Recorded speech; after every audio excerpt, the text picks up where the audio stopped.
Finally আমরা চলে আসছি সিলেট বাস স্ট্যান্ড। এইখান থেকে আমরা যাব উৎমাছড়া। তো ইনিশিয়ালি আমাদের জার্নিতে আসলে কিছু প্রবলেম হওয়ার কারণে আমাদের ঢাকা থেকে বেরোতে একটু লেট হয়েছে, বাট থ্যাঙ্কস টু এনার ড্রাইভার যে আসলে রাইট টাইমে বাসটা থামায় অ্যান্ড যার জন্য তিতাসের ফোনটা আমরা ব্যাক পাই। যাই হোক, ফাইনালি সব ঝামেলা শেষ করে এখন আমরা আসি হলো সিলেট সদর বাস স্ট্যান্ডে।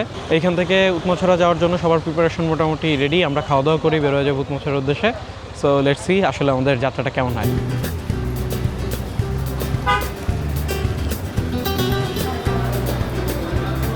আমরা লেগুনা পেয়ে গেছি, গোল চত্বর থেকে বেরিয়ে যাচ্ছি।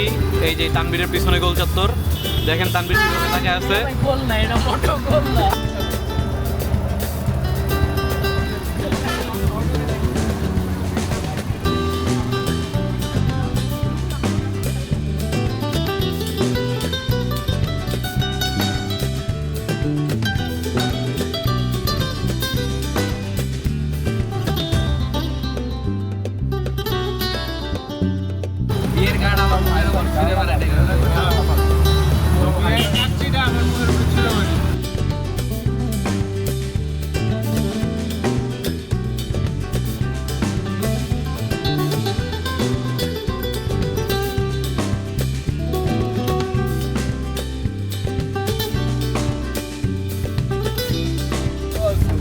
ভাই অলমোস্ট চলে আসছি। এই যে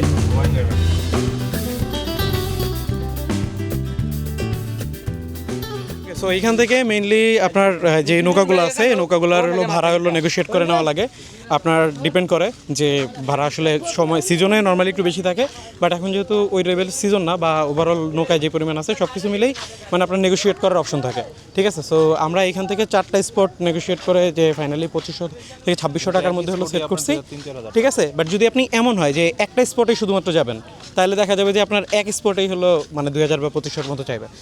আমরা প্রথমে যাইমু আপনার হচ্ছে পান্তুমাই পরে আপনার এই লক্ষণজলা আপনার নৌকাতায় 1 ঘন্টা হাঁটতে হইবে। ধরেন আগে কুলুমসরা দেখিলাম, কুলুমসরা আপনার নৌকাতায় লামা পরে 15-20 মিনিট হাঁটতে হইব। হাইটা দেখলেন কুলুমসরা দেইকা আপনি সোজা বিছনা দিতে চলে যাইনি।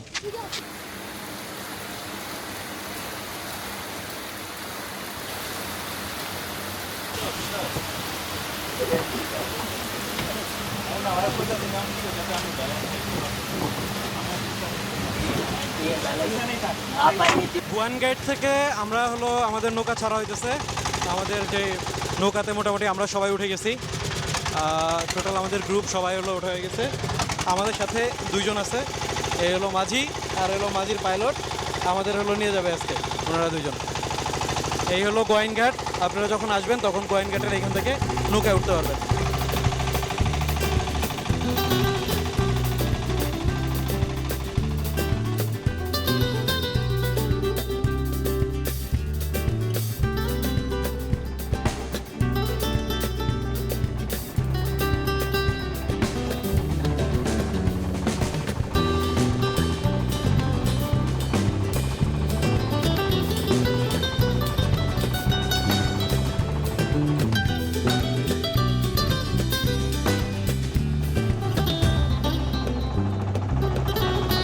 আমি সিরিয়াসলি এখন যে ভিউটা দেখতেছি মানে আমি এক্সপ্লেইন করতে পারতেছি না যে কি পরিমাণ সুন্দর। জাস্ট দেখেন সামনে, মানে কেন এই ঝর্ণাগুলো এই সব কিছু মানে আমাদের নাই, সব কেন ইন্ডিয়ার কাছে। বাংলাদেশের সীমানা কেন এই জায়গায় শেষ হয়ে যায়, এই আফসোস ছাড়া সিলেটে ঘোরা কেন শেষ হয় না। মানে বিউটিফুল ভাই, এক কথায় বিউটিফুল, অসাধারণ জায়গা। আফসোসটা দেখেন একবার যে প্রত্যেকটা ইন্ডিয়ার কাছে।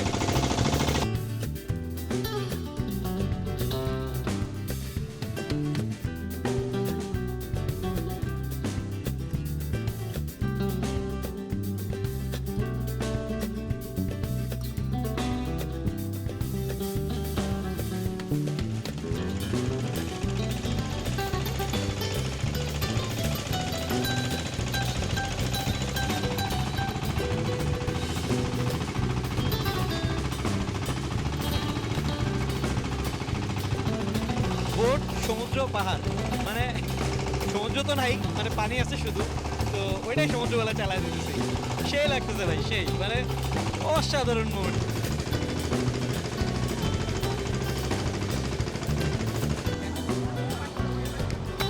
দেখেন আমরা এখন যে জায়গাটা আছি এই জায়গাটা কতটা সুন্দর।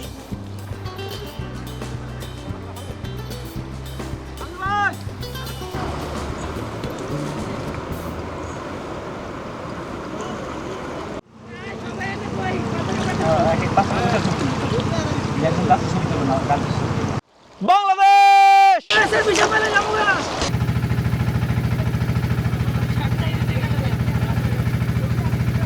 কই যাইতেছি বুঝতেছি না, লোকজন ক্যাঞ্জারিনার স্ক্যাম একটা স্পট বলতেছে, আমার সাথে আরিক আছে।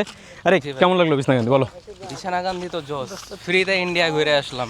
আমি আর আরিক দুজন শুধুমাত্র হলো ইন্ডিয়ার থেকে যাইতে পারছি, মানে হলো জাস্ট ওই বড় পাথরটার পিছনে, বাকি কেউ ঠিক আছে, বাকি কেউ ওই পর্যন্ত যাইতে পারে নাই। সো জাস্ট হেডশট খাইতে খাইতে বেঁচে গেছি। যদিও আমরা শাহরুখ খান পোজ দিছি, ইয়াপ, মারতে পারতো, মারে নাই। ইয়েস, ঠিক আছে, চলো আমরা নেক্সট স্পটটা ঘুরে দেখে আসি। ইন্ডিয়ান বর্ডার, এখানে হলো বিএসএফ আছে। আসামকে বাংলাদেশের মধ্যে এনে ছাড়বো। মাইর দিব। प्यारे व्यूअर्स, आप देख सकते हैं वहाँ इंडिया का गेट खुला हुआ है। अगर हम चाहे तो इसी गेट से इंडिया में घुस सकते हैं। बट हम लोग नहीं जाएंगे। ऐसा नहीं करेंगे। क्यों? हमारे यहाँ ऐसे नहीं होता। আচ্ছা, আমাদের সাথে সামনে যে টিমটা আছে এরা মেনলি এখান থেকে ট্রেকিং শুরু করলো। এখান থেকে তাদের প্ল্যান জাফলং যাওয়ার। তো আমরা তো আসলে ট্রেকিংয়ের প্ল্যান রাখা সত্ত্বেও পারতেছি না। সো নেক্সট টাইম কোনো একদিন হয়তো আমরা যাবো। And they are willing to go 24 kilometers. এই ঝর্ণাটাও ইন্ডিয়ার। আর আমরা যে জায়গাটাতে যেতেছি অনেকগুলোভাবে যাওয়া যায়, সামনে পানি আছে। তো লোকাল একজন বললো যে সামনে আমরা যেই প্রথমবার একবার আমরা রাস্তা ভুল করছি, আবার চেঞ্জ করলাম, তারপর আরেকজন বললো সামনে পানি, ময়লা পানি, সো বেটার আপনারা এই পাশে দিয়ে ওঠেন। তো এখন আমরা আবার করলাম, আমাদের সামনে ওইখানে দূরে ইন্ডিয়ার হলো রাস্তার কাজ চলতেছে, চেষ্টা করতেছি স্পটটা খুঁজে বের করার, কিন্তু এখনও বুঝলাম না আসলে কেন স্ক্যাম স্পট বলে, বাট ওভারঅল জায়গাটা সুন্দর।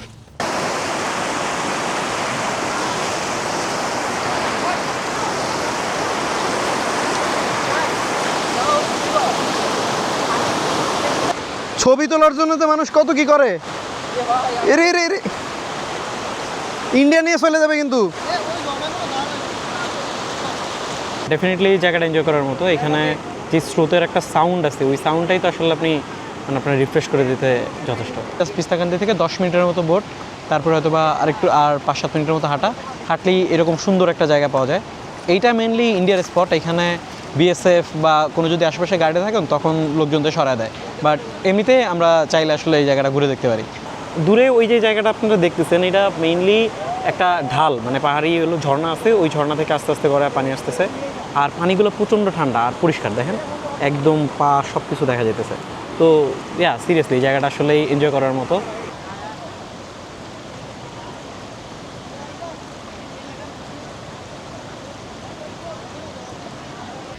बांग्लादेश में क्या चल रहा है? फौग चल रहा है जनाब।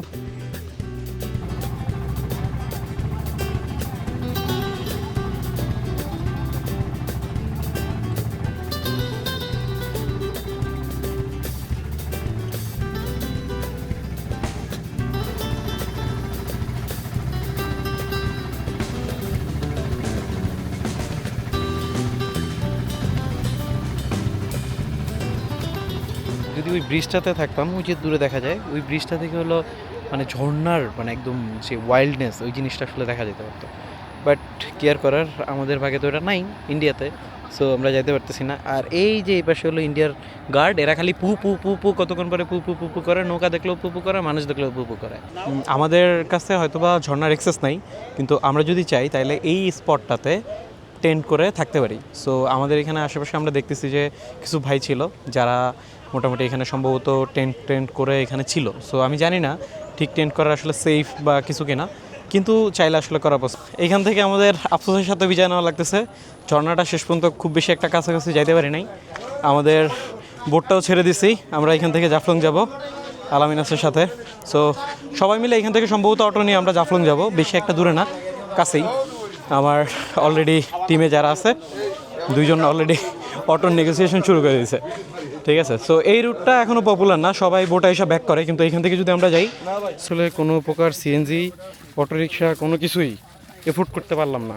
সো তার জন্য আমাদের ফাইনাল ডিসিশন হলো কি, আমরা এলাকাটা ঘুরবো, আর এলাকাটা ঘুরতে ঘুরতে আমরা যে 2 কিলোমিটার রাস্তা আছে এটা ক্রস করে ফেলবো। কারণ কি 2 কিলোমিটার রাস্তার জন্য তারা আমাদের চার্জ করতে চাইতেছে পার হেড 50 টাকা করে, যেটা কোনোভাবেই মানে জাস্ট মুরগি বানানোর জন্য যেটা করায় আর কি। সিলেটের লোকজনের মধ্যে কেন জানি না মুরগি বানানোর স্বভাবটা একটু বেশি। আমি জানি না আপনারা কেউ হয়তো বা সিলেটের থেকেই আছেন, বাট ভাই একটু কর না ভালো হইতে, ট্যুরিস্টগুলো কেমন করার কি আছে এখন। বাট খারাপ না, প্ল্যান ছিল ট্রেকিং করার, এখন ফাইনালি আমরা হয়তো একটা ভালো রাস্তায় ট্র্যাক করতেছি। Yeah it's fine. আমরা ওয়েট করতেছিলাম যে এই নদীটা পার হব, বাট এর মধ্যেই হঠাৎ করে বৃষ্টি চলে আসছে অ্যান্ড পুরো ঝড়োয়া বাতাস, খুবই বাজে একটা অবস্থায় যে দেখতেছেন মেঘ জমে গেছে।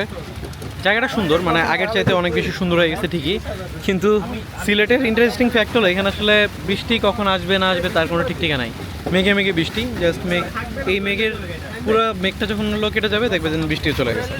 সো আমাদের এখন একটা চাউলির মতো এখানে আছি, এখান থেকে আমরা এই যে ডিস্টেন্সটা, এই ডিস্টেন্সটা কভার করে ওই পাশে এগিয়ে আমরা গাড়ি পাবো।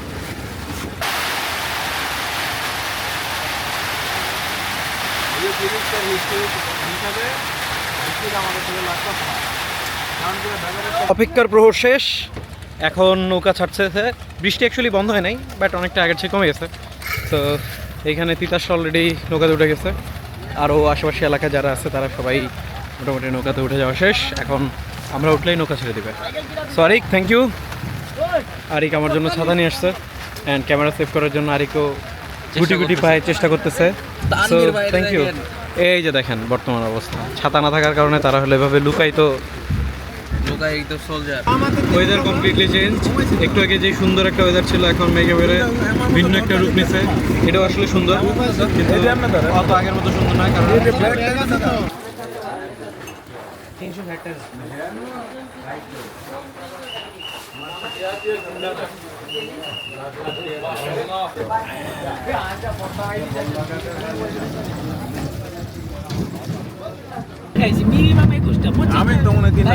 আমিও 3টা গেছি। আমি 2টা। আমাদের যাওয়ার কথা ছিল হলো জাফলং 0 পয়েন্টের দিকে, তো এর মধ্যে আবার নতুন প্ল্যান, আমরা চলে আসছি হলো মায়াবী ঝর্ণা দেখতে। এই যে ওইখানে যে দেখি ওইটা হলো মানে 0 পয়েন্ট। ওকে, সো এই জায়গাটুকু আমাদের পার হয়ে যাইতে হবে। ওই পাশে যদি আমরা যাই ওইখান থেকে সম্ভবত ঝর্ণাতে 10 মিনিটের মতো লাগে সময়। এই যে নৌকা আসে, এই নৌকা দিয়ে হলো আমাদের ওই পারে পার হইতে হবে। এই যে এই জায়গাটা যে দেখা যায় এটা হলো ডাউকি, মানে ইন্ডিয়ার ডাউকি। তো এইখানটা মোটামুটি ভালোই ফেমাস। তো যাবো হয়তো বা ওই পাশ থেকে কখনো এক সময় হয়তো আমরা ভিডিও করবো। হ্যাঁ ওইসা ভাই যথেষ্ট। আরে নাম পানির মধ্যে নাম কি স্যার?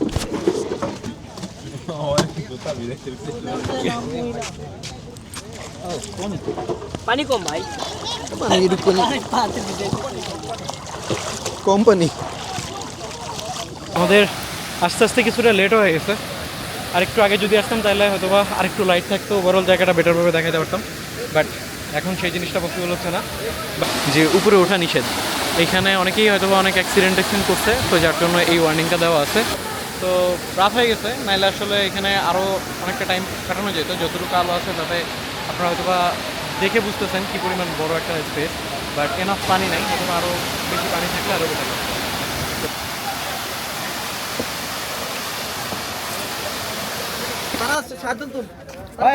এই তিতাস কই, তিতাস কই?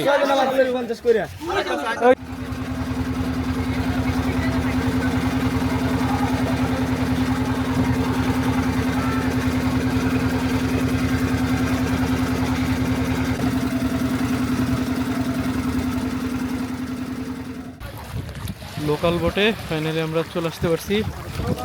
এখন যাচ্ছি আমরা জাফলং 0 পয়েন্টে। আর এই জায়গায় যেটা দেখতেছেন এটা হলো ডাউকি শহর, ঠিক আছে? একদম কমপ্লিটলি এই পাশ থেকে দেখা যাচ্ছে। দুপুর হয়ে গেছে, অলমোস্ট 7টার কাছাকাছি সময় বাঁচতেছে। And yeah, it was a nice journey. অ্যান্ড লাস্টের দিকে আমরা আসলে লোকালদের ওই যে বোট আছে ওই বোটে আসতে পারছি, রিজার্ভ কিছুই ছিল না। সো ইয়া, আসলে পসিবল চাইলে।